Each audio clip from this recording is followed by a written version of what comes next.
I'm really excited to be here. This is my first vertical track. Like Tommy had said, we've been buddies for a minute, but we've been buddies because we were having business conversations together. And not just business conversations, but real conversations about real numbers.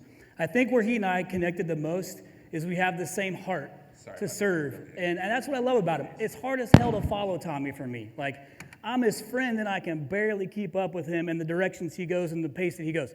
Can I get an amen? Of course. But there's always some good shit you catch in there, right? But he and I connected really, really quick. And so I just want to give a quick thank you to Tommy and Bree and the whole vertical track and the whole Garage Door Freedom team for having me. Thank you. I feel blessed to be here, and I'm grateful to be here with you guys today. And I see I have some friends in the audience, so I'll do a little bit of bragging on some of the people that we work with. But I am based here out of Phoenix, so it was a nice short drive for me. We have roughly 180 RYNOs today. I started this company 15 years ago when it was just my wife and I, if any of y'all can relate. I am able to work with my wife, and we're still married 15 years later, so it's working. But our strengths complemented one another, and we've been able to build an incredible business, and we work with roughly 800 contractors. Now, that being said, they are HVAC, plumbing, electrical, roofing, and we started getting into garage doors 3 years ago. So I'm not coming in here and saying I'm only focusing on the garage door business, because I'm not. I started in HVAC, then added plumbing, then added electrical, then added roofing because of my private equity companies that own the HVAC company started buying roofing companies. But what I did do with garage doors was I took my time to learn the industry. I didn't just jump into it and say, now I'm a garage door marketing company. I took my time. So I spent 2.5 years. One of the first guys I brought on board is sitting in this room today, and I'm excited to brag on him a little bit. But I've had the luxury of having some really incredible mentorship and leadership in this marketing space, because one thing I'm not afraid to do is ask people for help. So I got the luxury of having a partnership with a guy named Gary Vee for 2 years. Anybody know Gary Vee? So another guy that's hard to keep up with. Tommy's actually worse than that. But incredibly talented, taught me a lot about how to brand, how to run social campaigns, how to create interest. Did you guys know that you're actually in the entertainment business? You're in the entertainment business. We're going to talk about that. I'm not in the entertainment business. I'm in the garage door business. You're in the entertainment business whether you like it or not or recognize it or not. So I'll share a little bit behind it. But for anybody that listens to the podcast, the To The Point Home Services podcast, it is the largest podcast in the home services marketing space. So for all you that listen have come and said hi to me already, thank you. I'm incredibly blessed by doing it. And I don't know if I listen to Tommy's podcast when I can. There's so many different options, but I still learn things. I'm a podcast listener. You can get so much of this information that everybody's sharing with you from these podcasts. You've got no excuse not to be able to get better. You have all the opportunity in the world to get better. So my ask of you is very simple. Just give me your attention. I mean, we're right towards the end of the day, right? I know Tommy's after me, but we're right at the end of the day. So just give me the attention. I promise you I'm going to make it worth it. I didn't take the time away to waste mine either. So second is, please be vulnerable. I was telling you, as I'm learning everything in this business, like when I started, I didn't know what I know today. I wasn't afraid to ask. So being vulnerable is an absolute superpower, right? If you can let your pride down and let your guard down and know that you might not know everything and that you can learn some things, I promise you'll walk out of here better than you came in. Is that fair? Thank you. And then another thing is, don't be a victim. All right? If you've tried some things and they haven't worked, don't blame it on somebody else if you know it was your fault. Just own it and move on. Now, some of the things that I'm going to share with you, you might have tried a variation of these things and it didn't work and you moved on. But the things that I will share, I promise you for a fact, are the things that work today to move your business forward. So my hope is, and my promise is to you, that when you walk out of this room, that you're a 5%er. And I've been talking about this 5%er deal for the better half of a decade. And I still see the exact same thing, show after show, webinar after webinar, conference after conference. So my hope is I get you all to walk out of here 5%ers. So this is my 95-5 rule. 95% of you sitting in this room right now came here, spent money to be here. You're taking your time away from your family, your employees, to work on your business, to work on yourself, to get better, to grow your business, right? That's a waste of time if you do nothing with it. And you're letting yourself down, your family down, your employees' families down. That's what that is. That's how real life that is. I have 180 people relying on me to make good decisions. So I do the best I can with the time I got. And I try to make all the right decisions based on the knowledge that I have. But I'm not afraid to make the decisions. You saw from that video, I'm very high risk. I've always been high risk. I thought I was going to be a professional race car driver forever. Turns out, I'm not that great. Wrecked a couple cars. Those are expensive. I thought, man, I come from a farm. I'm going to get into bull riding. That sounds like something I'm really good at. I tried bull riding one time at a bar when I was 19, and I rode for 7 seconds. How many seconds you got to ride to cover a bull? 8. I was right there, man. First time. I was like, fuck, I got this. I can make a living out of this. You can make how much for winning a rodeo? In 2 years, I rode professionally. I won 3 rodeos. I wasn't that good. But I won enough to get a few buckles. But then I had a kid, and guess what? Kids actually need money to support them. Isn't that weird? And now I got 4. Those fuckers are expensive. So I got to keep working really, really hard. But the point is I never, ever stopped trying to be better, even when I fucking sucked at it. Because I was not willing to give up. I wanted to win. It was the mentality of I got to get it figured out. So even though turns out I wasn't that great at those particular sports, I did some things, and I'm proud of that I tried it and got it done. This was my calling. And this is what I've been given to serve the masses, and that's exactly how I treat it. But 95% of the people give up or go back. You have all the best intention. You got the ambition, you took the notes, you got the relationships, you listened to the speakers, you met some of the vendors, you got all the shit that you need to be successful with, and you go back and you get right back into the routine. Who's done that? I do that. And it's hard to be like, oh shit, yeah, that's me. You got to own it. I do it too. And I tell you not to do it, and I do it. But you get the chance to go back to the door, pick it right back up and try. So I'm telling you, don't be like 95% of your competitors. Because if you know that number, that 95% of your competitors are doing the exact same shit, and that's nothing except what they've been doing day after day, then why not be a 5%er and implement one thing and be better? That's not that difficult, right? So I thought, here's what I've learned in 15 years. If I just do it for you, then this is a way easier partnership, right? Your marketing company can do a lot of these things for you. So now you really have no excuse. But my ask for you is, will you walk out of this room with one thing that I give you? I promise you it's easy. It ain't going to cost you anything different. Can you give me your promise that you'll walk out and implement one thing and be a 5%er? Can I get that? Can I get you to be a 5%er? Then let's fucking do it. So I'm going to share you some good stuff along the way. And I'm going to hang out tonight. Because typically if I fly in and I'm speaking somewhere, I'm trying to catch the first flight back to the family. But I live here. And the Suns game's on tonight too. We're probably going to get our ass kicked, but I'm going to sit here and watch it with you. Son of a bitch. I knew somebody was going to say that. But I want you guys to be a 5%er. That's my heart, man. I want to do that for you. And I've been able to do that for hundreds of businesses, and I'm incredibly grateful for it. So I'm going to do something a little different. I got $20. It's not that much money. $20 is still a lot of money to me. I mean, I grew up poor as shit. Anybody else grew up poor? I'm a farmer. So you work hard and you're poor as shit. Clearly we weren't doing that one right either. But I got $20. That's something, right? This will actually buy you like one old fashioned here at this hotel, or maybe 2 beers, and you can share one with me. But I got, somebody's sponsoring the beer, so this is just $20 if you don't buy an old fashioned. I got $20 right here. All you got to do is come get it.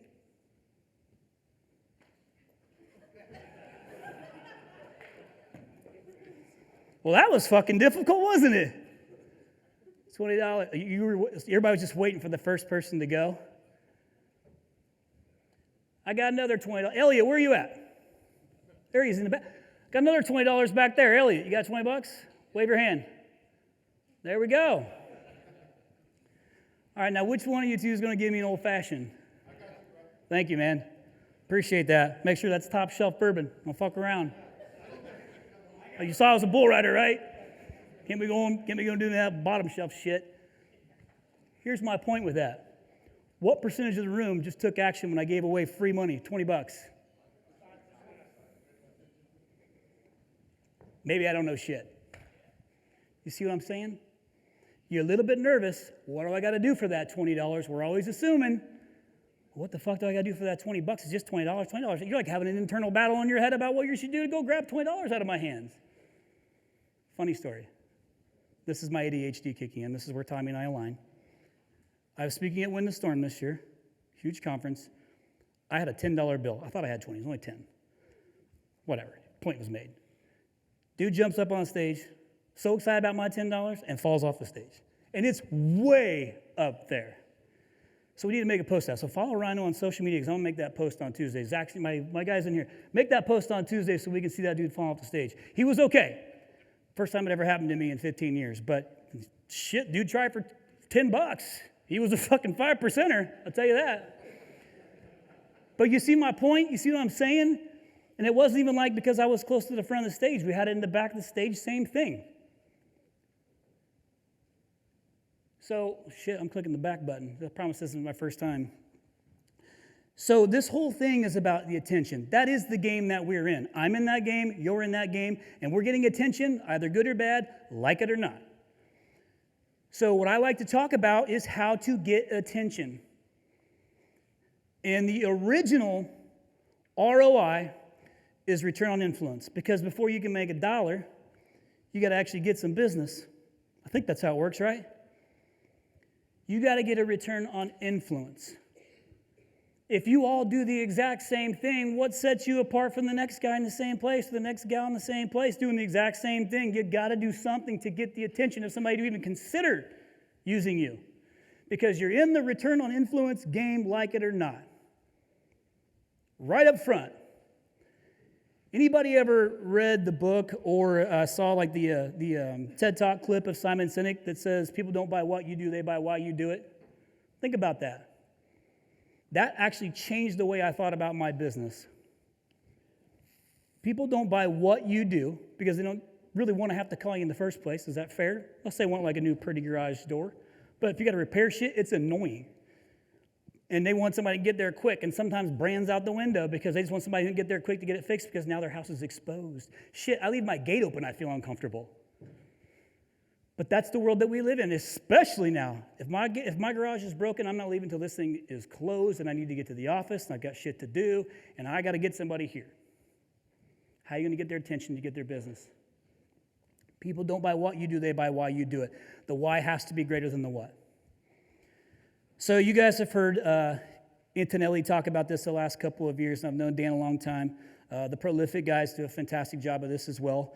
But you have to get brand attention. I was just having a conversation with a gentleman about this exact same topic. I don't do any branding. However, I can tell you how branding impacts our campaigns. And I can tell you when the brand is really, really good and is impactful and actually creates some sort of emotion based on whatever it means to you, it has a significant impact on how many people decide to choose you over the next person.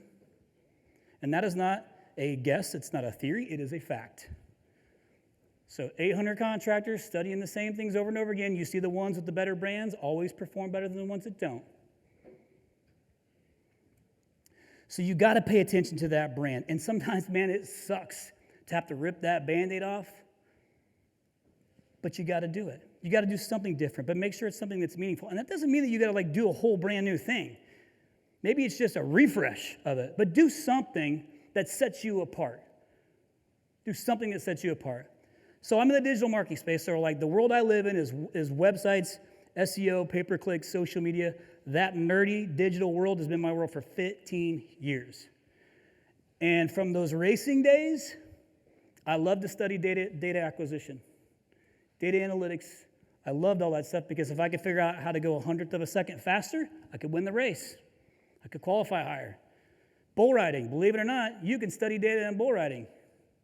One, you got to learn how to shit your pants and be okay with it. Then you got to learn, never mind, this one's being required. I won't say that one.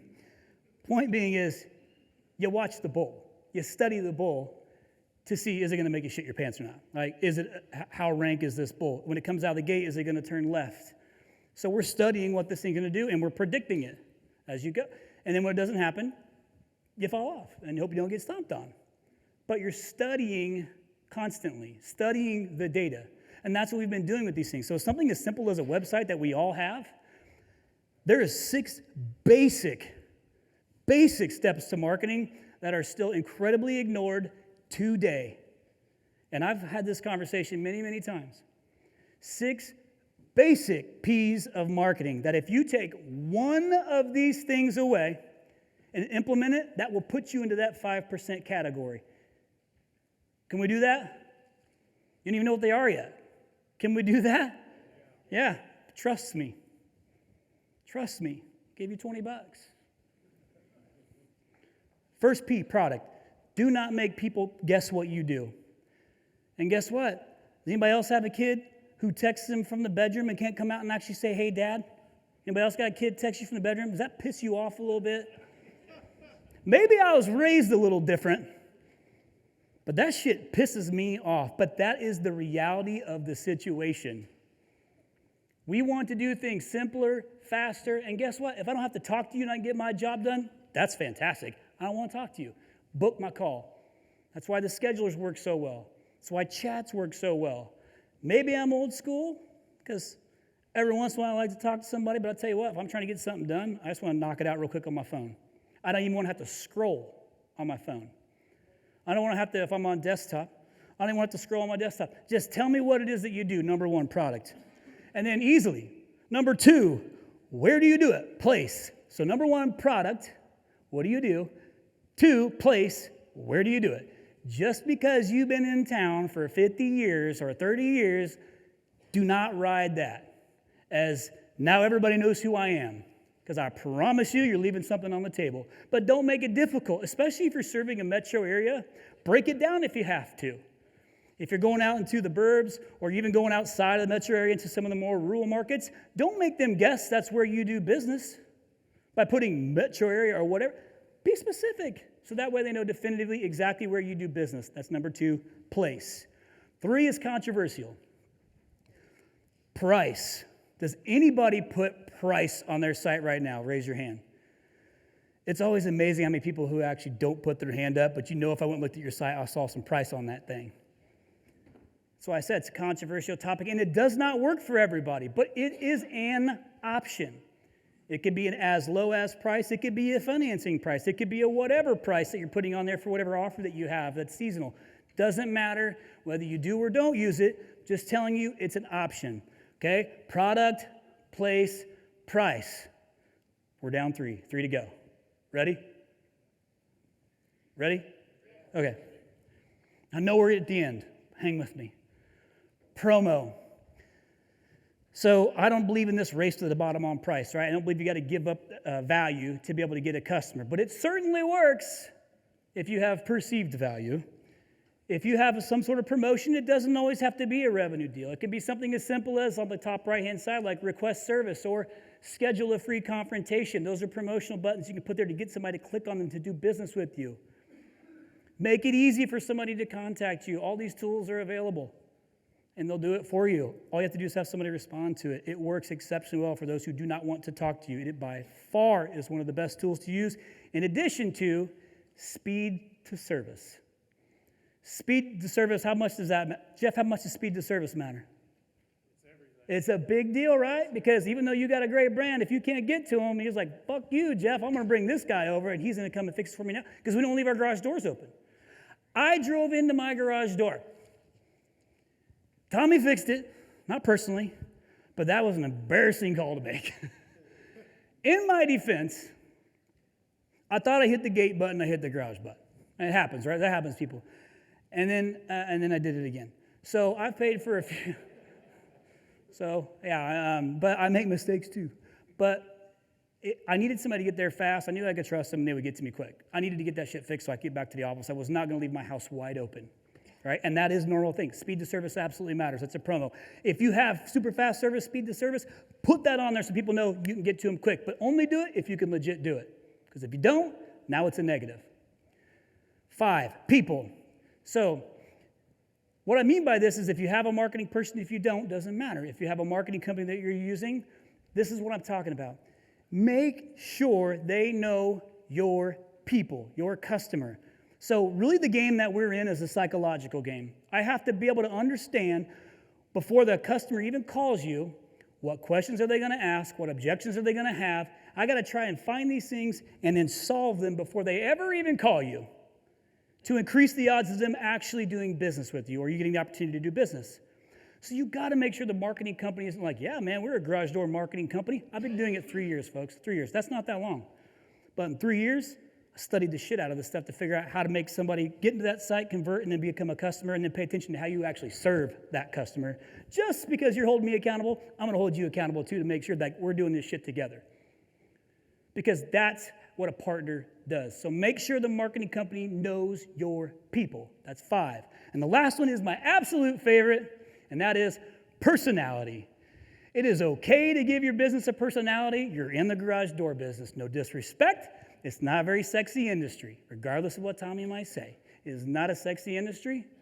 People don't want to have to do, just like that, we're not a sexy industry. But you got to give your business a personality. It's okay to be funny. It's okay to put videos out there that might entertain somebody. And so I love sharing this video.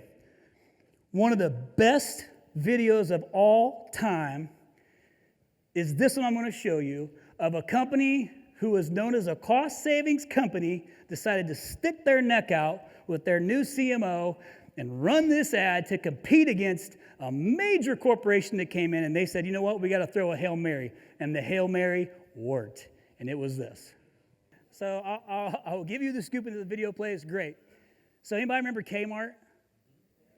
So us poor folks shopped at Kmart. Kmart was known for what? The blue light special. And Kmart said, Sam Walton is whooping that ass. We got to do something different. That would be Walmart, for those who don't know. And they decided to roll out that commercial, which was about ship my pants. Now, shipping anything was revolutionary at that point. You didn't even got to come, we'll ship it to you. And so they came up with that whole commercial around ship my pants. Oh, please work. This is going to make it go so much better if it does. So, and if the ship my pants commercial worked exceptionally well. The point being is that they stuck their neck out. They did something different. They gave Kmart a personality that was not the blue light. Exactly. They did something different. You can bypass the video. We're already past the moment. So I'll move on. Again, point being is, don't be afraid to do something to set yourself apart, especially with social media. Like, you can test it on social just to see, like, is there any play, is there any not play in it? So, but do something to set yourself apart. It's okay to be funny. It's okay to play sad videos. It's okay to play jokes. It's very convenient. Very. I just shipped my drawers. I just shipped my nightie. I just shipped my bed. If you can't find what you're looking for in store, we'll find it at KMART.com right now and ship it to you for free. Okay, so hang on. Let's just start clapping. That was so good, Chris. Yeah. Chalk that one up in the fail category. I apologize, y'all. You get the point. Give your business a personality. You're in the garage door business. It's okay to be funny. Put yourself out there. You've been in business a long time. You got a lot of tenure. Tell the story.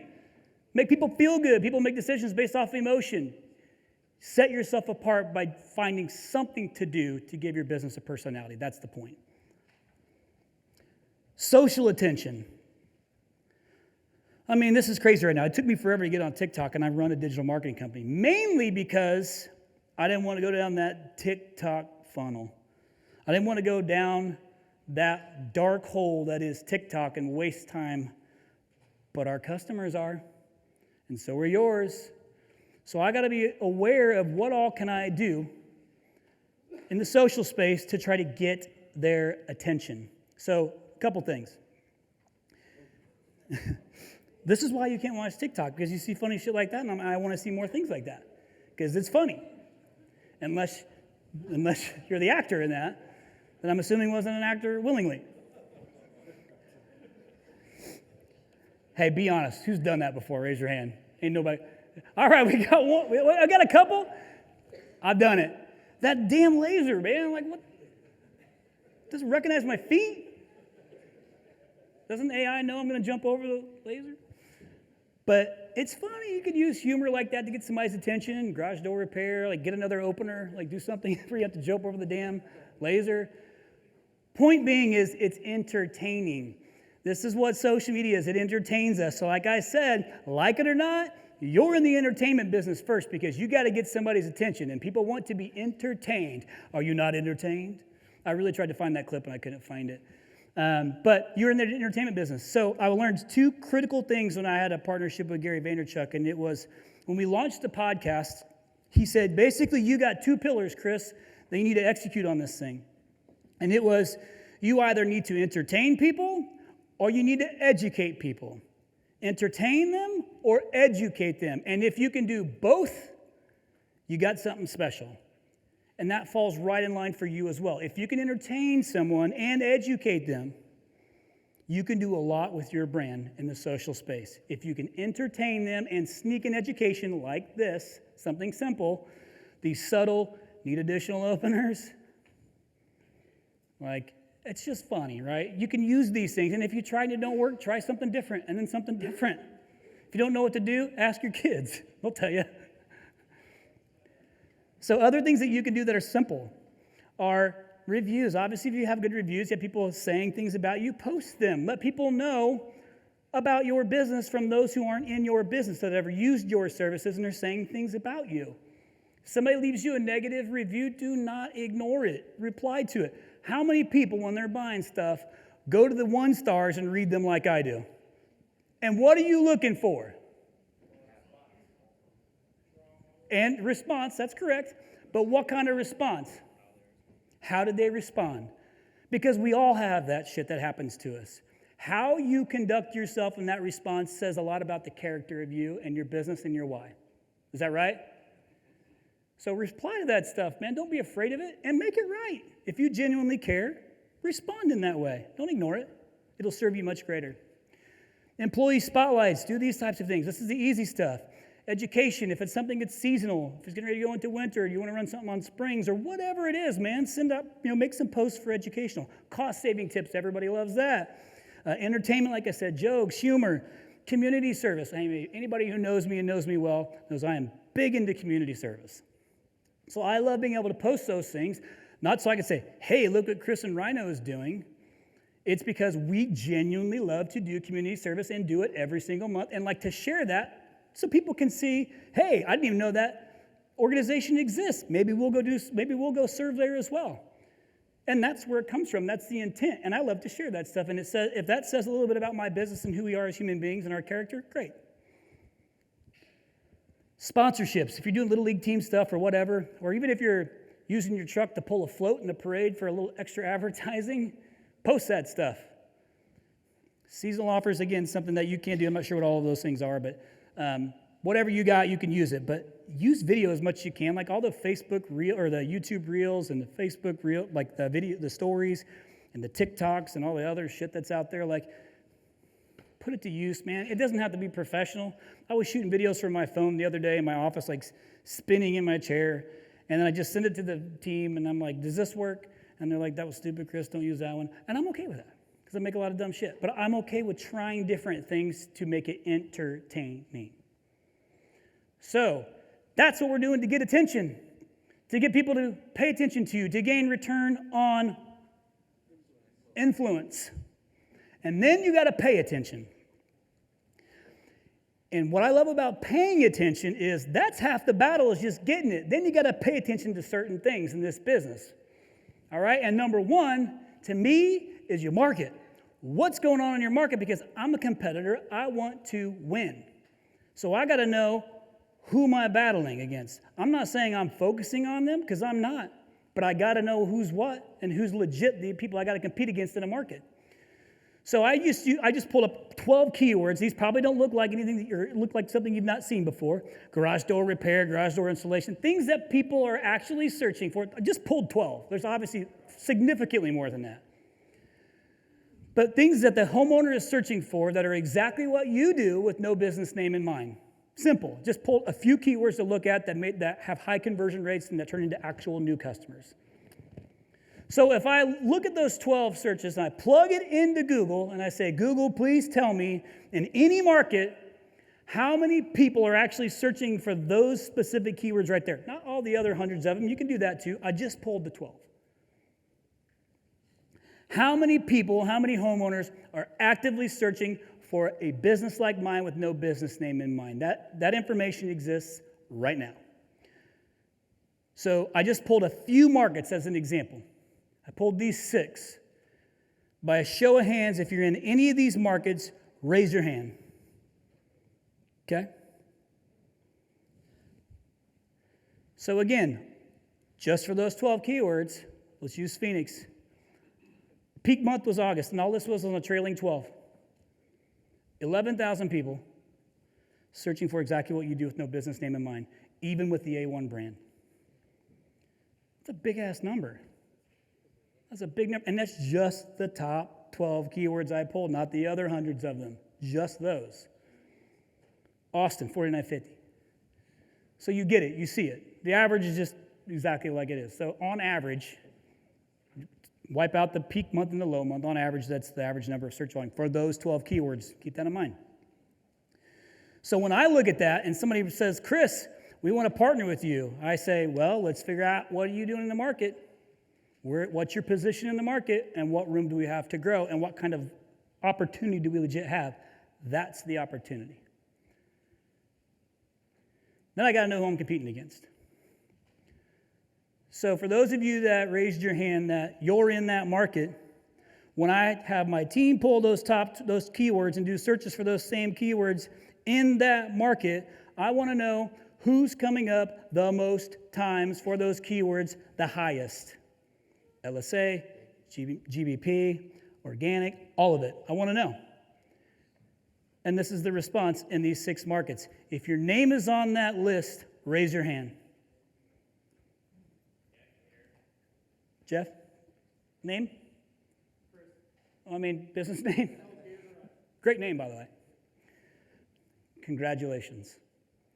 That's a good spot to be. Are you first, second, or third? Where's the business out there? Well, there is 4 on there, isn't there? Well, then you got 3 more spots, man. That matters, right? Those extra spots are worth a lot of money.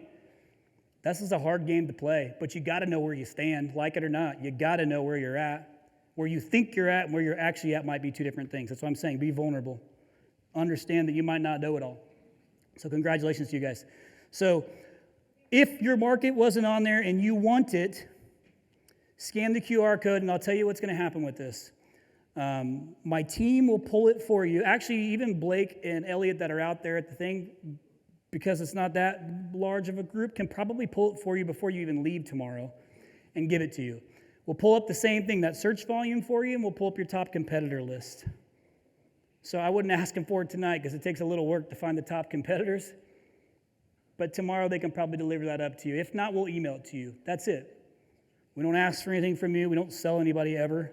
So it's just for you to have. That's my gift from me to you. So if you didn't get that scanned right now, they have it at the booth as well, and you can scan it, and they'll give it to you there. So we good? You guys cool with that? You want to know who you're actually competing against in these markets? I want to know.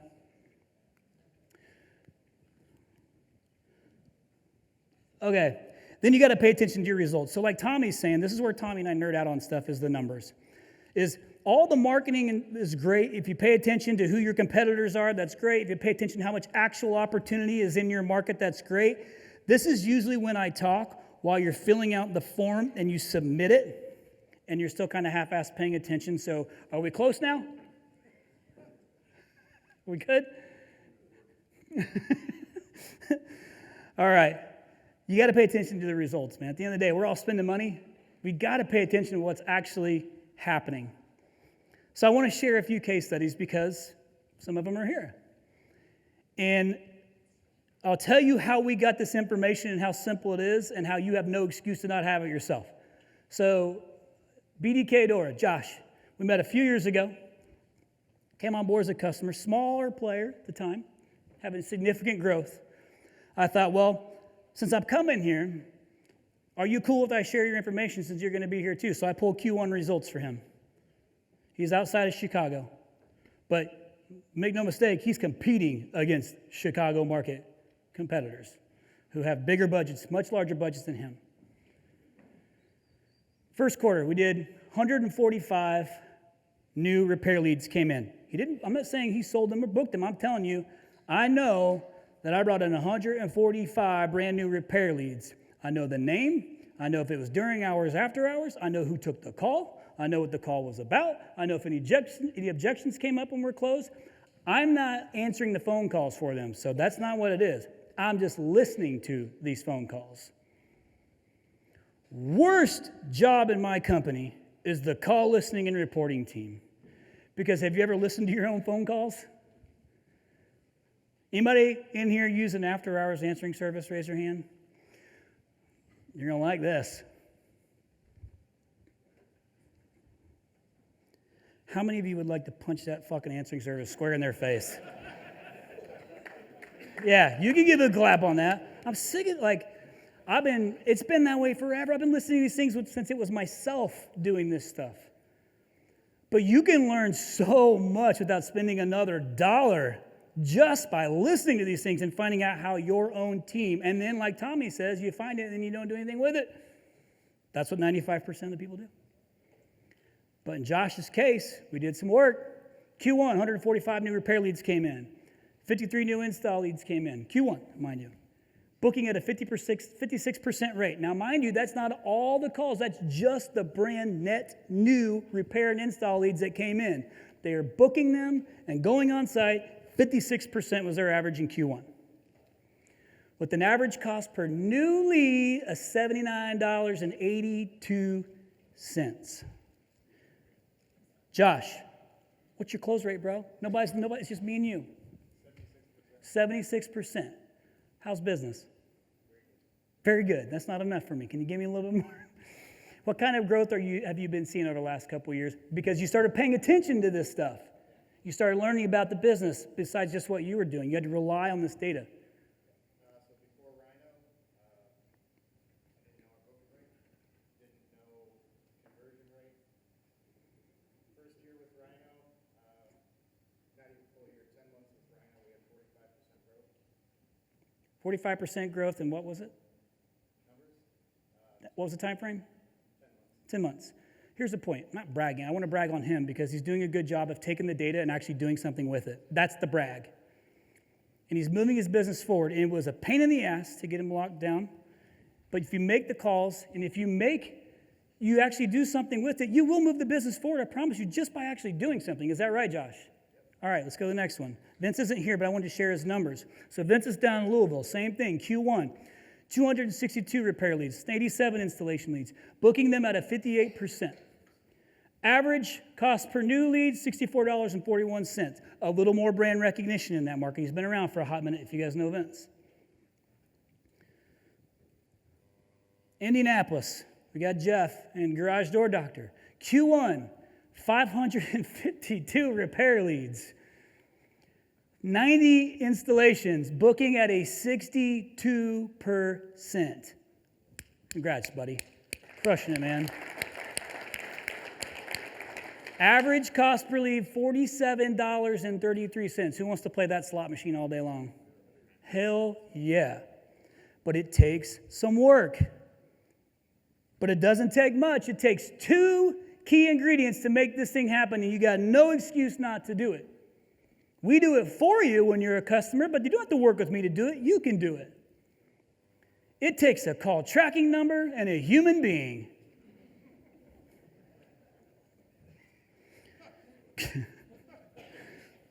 I totally would have hired him to work for me. Like, come on. You know he's closing shit right, left. And he would have been perfect for your social media personality stuff. So maybe you don't get Chris Farley on there. Get a good look at a T-bone steak. A call tracking number and a human being to listen to the call recording. That's all we're doing. So that way I can hear from that particular number what actually came in, what was the lead, was it a new customer, not a new customer, and how was it handled. And then what did you do with it? And if you got CSRs or one person answering your phone, and you guys know how it is, man, like the CSR position can have a lot of turnover. But that is our first line of defense, man. We got to get that one right. All the work we're doing, if they can't get it booked, why not? You just need a human being to listen to those calls. And that might sound like, well, yeah, Chris, that's a lot of hours. No shit, it's a lot of hours. We listen to about 500,000 hours a month. But I promise you, what you pay for that one person to listen to all those phone calls and then actually do something with it is significantly less than what you're losing in business. 100%. Can I get an amen? It didn't sound like you believed me all that much. I'm telling you, from me seeing this for 15 years, I hear even the best of the best suck on call answering. And it's an easy fix if you just pay a morsel of attention to it. But we're too busy thinking about the expense to bring the person on board, not what we're losing in sales revenue. That's a fact. So you got to pay attention to your people next. So these CSRs or whoever is answering your phone, it is 100%, if you're the owner, the general manager, whatever it is 100% your responsibility. And think about it from this perspective, because this is how I view every single one of our customers, even though I don't know them all. The fact that they chose me, I'm grateful and I care about them. The fact that they chose me, I care about them. Now, it may sound weird to you, but that's how I feel. And the reason I care about them is because they just put their livelihood, their family, and their employees' livelihoods in my hands and trusted me with it, good or bad. That's a heavy burden to bear, and I'll carry that bag. But I'm paying attention to all your shit because I need to figure out, are we doing good? Are you doing good? Are we doing bad? Are you doing bad? What is it? So that way we can be good partners and move this thing forward together, just like we've been doing with the three I just shared. But it takes you too. You have to be accountable for it. Sometimes all you got to do is just have the person answering their phone listen to the negative call and watch them cringe like, oh my God, did I say that? Oh, did I talk like that to that person? There's no empathy. They blew the objections. They didn't say true stuff. That never happens. But you can find it all through that call tracking number, right? But you got to do something with these CSRs. It's the lowest hanging fruit. So listen for those things in the call. Have them pull out, if you have somebody listening to them, have them pull out the negative calls and just send those to you to listen to, or give it to those answering the phone. But for God's sake, do something. Don't be 95% that just let it ride. Be a 5%er. I'm nearing the end. So the other thing is, and I've learned this over the years, I learned it the hard way, and I'll bet you some of you have as well. Who in here carried toxic people way too long because it's hard to hire people? It's so hard to let people go especially if they're a good employee, and you're like, God, I know he's a pain in the ass, or I know she's a pain in the ass, or they're toxic. But that's what I've got to work with until I can find somebody else, right? I've done that. And said, Chris, stop doing that, and then did it again. So I'm also part of the problem. But I recognize that I get it fixed. You got to cut toxic people, man. They are negative in your business, and even though they might be the best employee, I promise you in the long run, they are crippling the company. And it's going to hold you back from actually doing as good as you can. Or your reputation, what people think about you. You lose good people that you don't know are pissed at you because you've kept this person who keeps getting away with shit. Get rid of the people that are toxic. They're no good for your business. And this is another problem that we had at RYNO. Again, we have a lot of people. You don't always just throw bodies at a problem. So I shared this message right here with Gary Vee to my entire leadership team, say 6 years ago, when we were going through another growth spurt. And their opinion was, well, let's just hire more people, Chris. I believed this. There's a basketball game being played. And it's a 5-on-3 game. The 5 players on our side are me, you, other Tyler, D-Rock, and Andy K. Well, stay with me here. Me and Andy K can play a little bit. The other 3, the people we're competing are LeBron, Kevin Durant, and Carmelo. To a game of 50, full court, what do you think the score of that game would be? Me, you, other Tyler, Andy, and D-Rock against LeBron, Durant, and Carmelo, and they really tried. To 50, what do you think the score of that game would be? I think that we would lose 3-0. Good. Okay, very good. That is the single biggest problem in our company right now. There are way too many fucking people at Vayner and way too many people out there in the world that think you solve things and win by throwing people at them. This is a talent game. You don't need 6 more people on your fucking team to get the work done. You need to have better fucking players.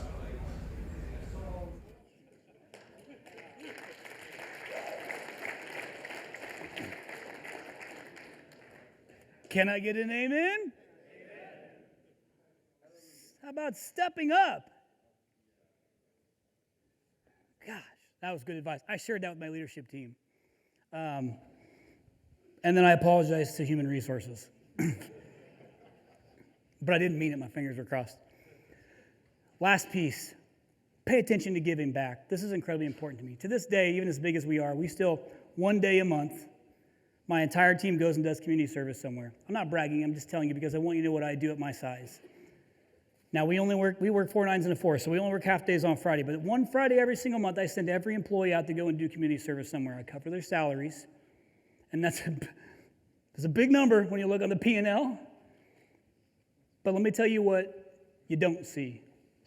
Turnover is incredibly low in our business. People care about one another. When you go and do community service, or your employees do, your big tough guys, or going out and doing community service together, it's hard not to hit you in the feels.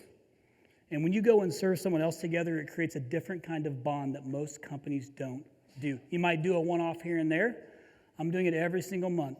And that was the commitment that my wife and I made, is we're not going to change from that regardless of size. And now the impact that we're having in the communities, and all the communities where my employees are, is so substantial, and it helps our culture become amazing.